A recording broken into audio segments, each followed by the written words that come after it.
আজকের গল্প নাগরদোলা, কলমে দেবদত্ত ব্যানার্জি। বিয়ের প্রায় 7 বছর পর এই প্রথম প্রতীকের সাথে বাইরে ঘুরতে এসেছিল মিষ্টু। জীবনে প্রথম পাহাড় দেখে ও বিহ্বল হয়ে গিয়েছিল। পাক খেয়ে খেয়ে গাড়িটা যত উঁচুতে উঠছিল ওর মনে হচ্ছিল ওই বরফের চূড়াগুলোই স্বর্গ। মনে হচ্ছিল আর একটু পরেই ওই স্বর্গে ও উড়ে বেড়াবে। আসলে প্রতীক এক ঘরকুনো, আর ওর একার রোজগারে শ্বশুর শাশুড়ি ননদ দেওর আবার নিজেদের দুটো বাচ্চার সংসার টানতে টানতে ও হাঁপিয়ে উঠত। বিয়ের পর একবার গ্যাংটক যাবে কথা হয়েছিল, কিন্তু সেই সময় শ্বশুরের হঠাৎ করে হার্ট অ্যাটাক করায় সেটা আর যাওয়াই হয়নি। তারপর রিয়া আর রোহন হলো। এরপর ওদের বড় করা, সংসারের আর 5টা ঝামেলা সামলে প্রতিকার ওকে নিয়ে কোথাও যেতেই পারেনি। মিষ্টুর খুব ইচ্ছা ছিল পাহাড় দেখার। আজন্ম কলকাতায় বড় হয়ে কোনোদিন পাহাড় দেখেনি ও। বাবার বাড়ি যে 21টা বছর কাটিয়ে এসেছিল তাতে মাত্র 2বার পুরী, 1বার দীঘা আর 1বার সুন্দরবন ঘুরতে গিয়েছিল মিষ্টু। আর স্কুল থেকে একবার শান্তিনিকেতনে গিয়েছিল সে। বড়দির বিয়ে হয়েছিল ও যখন 11 ক্লাসে।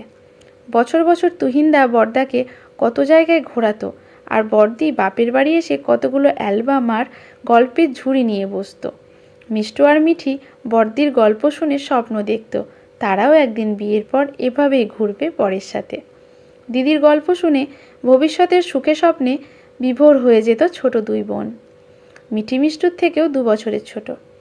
প্রতীকের সাথে মিষ্টুর বিয়েটা হঠাৎ করেই ঘটে যায়। বর্ধমানে বড়দির শ্বশুরবাড়ি ঘুরতে গিয়েছিল ও কলেজের পরীক্ষার পর। তুহিনদার বন্ধুর পিস্তুত ভাই প্রতীক। ওর বিয়ে ঠিক হয়েছিল বর্ধমানেরই দিদির এক মামাতো ননদের সাথে। বিয়ের 4 দিন আগে সেই ননদ মামুন নিজের পছন্দ করা ছেলের সাথে পালিয়ে গিয়েছিল। এদিকে ছেলের বাড়ির মাথায় হাত।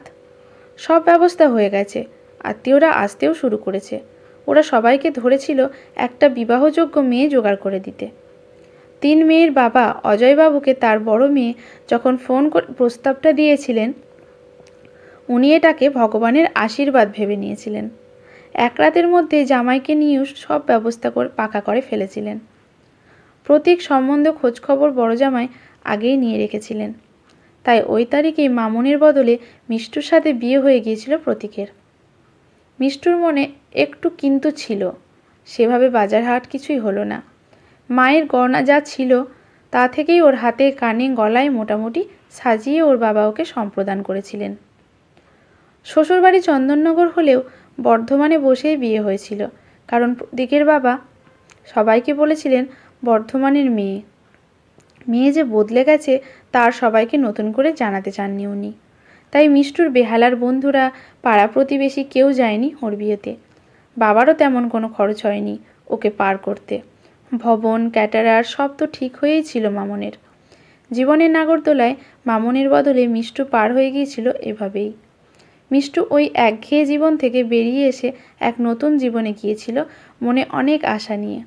কিন্তু বিয়ের পর বুঝেছিল সবার জীবন বড়দির মতো হয় না। বড়দির ছিল টোনাটুনির সংসার। 5 বছরের ওদের মাঝে কোনো সংসার নতুন অতিথি আসেনি।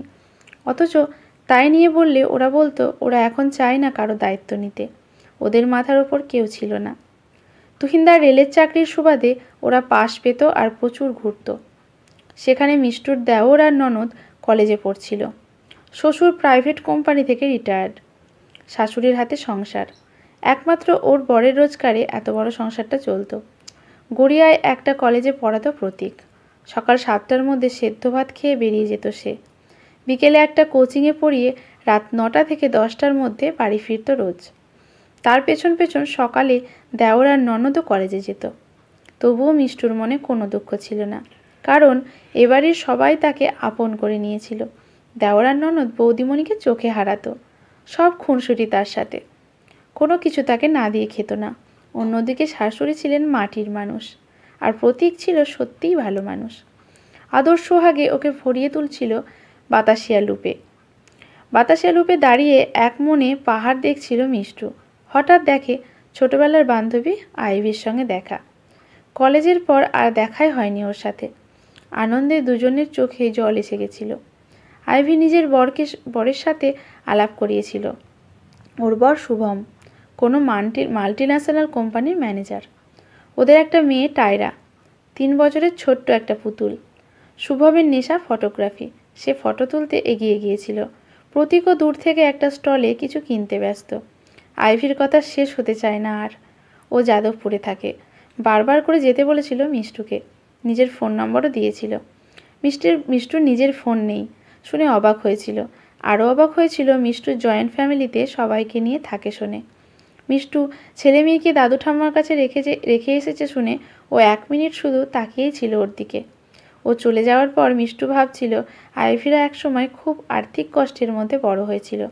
এখন ওর অবস্থা বেশ ভালোই মনে হলো। কলকাতায় ফিরে আইভির সাথে যোগাযোগটা রেখেছিল মিষ্টু।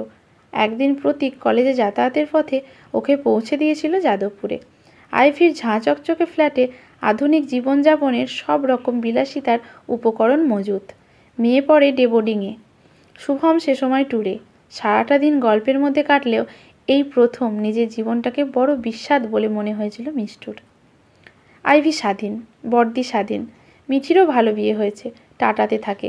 ওর জীবনটা যেন রূপকথার মতো। একমাত্র মিষ্টুর জীবনটা বর্ণহীন, কেমন অগোছালো। রাতে বিছানায় ওর পরিবর্তনটুকু ধরা পড়েছিল প্রতীকের চোখে। কয়েকবার আইভির বাড়ি ঘুরে এসেই মিষ্টু জীবনে প্রথম প্রতীকের কাছে আবদার করেছিল সাউথ কলকাতায় নিজেদের একটা ফ্ল্যাটের, যেখান থেকে প্রতীকের অফিস কাছে হবে। প্রতীক আবার হয়ে তাকিয়েছিল। যদিও ভাই বোন দুজনেই তখন দাঁড়িয়ে গেছে বলে সংসারে সচ্ছলতা এসেছে, তবু আলাদা হয়ে ফ্ল্যাট কেনার কথা প্রতীক ভাবতেই পারেনি কখনো। বাবা মাকে ছেড়ে থাকতে হবে এ কথা মাথায় আনেনি। কিন্তু মিষ্টুর বক্তব্য, সে কি কোনোদিন নিজের সংসার করবে না? এই ভাগের একটা ঘরে ছেলে মেয়ে নিয়ে কষ্ট করবে কেন? প্রতীকের কলেজের কাছে থাকলে প্রতীক বাচ্চাদের সময় বেশি দিতে পারবে। ওখানে ভালো স্কুলে বাচ্চারা পড়বে।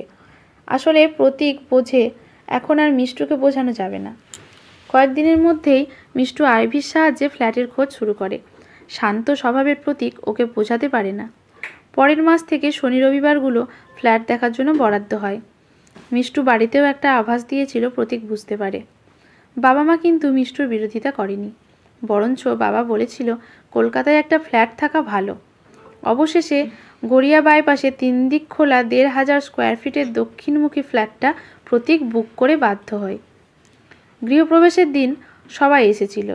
আইভিকে আর অন্য বন্ধুদের ফ্ল্যাটটা ঘুরিয়ে দেখিয়ে মিষ্টু শান্তি পায়। 2 দিন পর শ্বশুর শাশুড়ি আর বাকিরা চলে যেতেই মিষ্টুর বেশ আনন্দ হয়। এবার সেও স্বাধীন।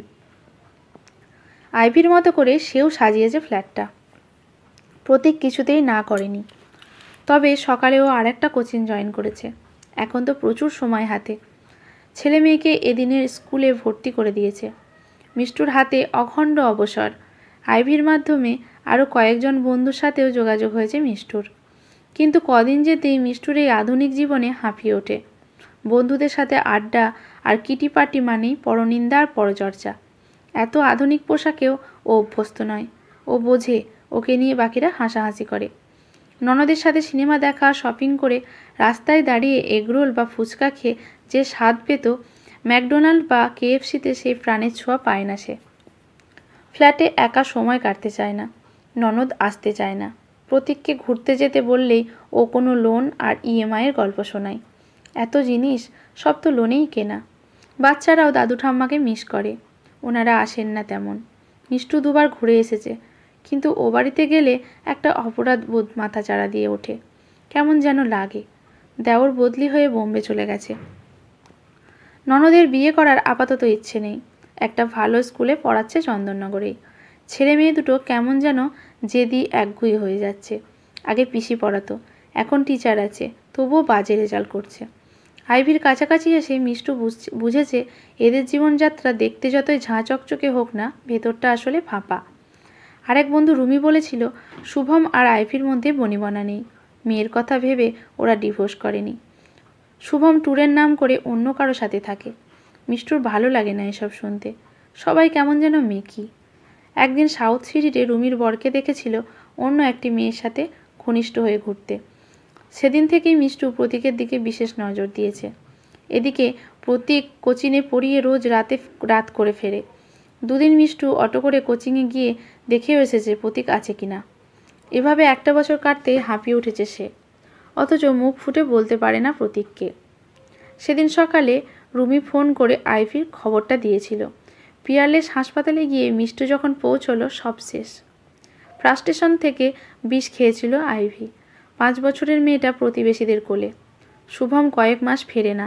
দিল্লিতে এক পাঞ্জাবি মেয়েকে নিয়ে থাকে কানাঘুষো।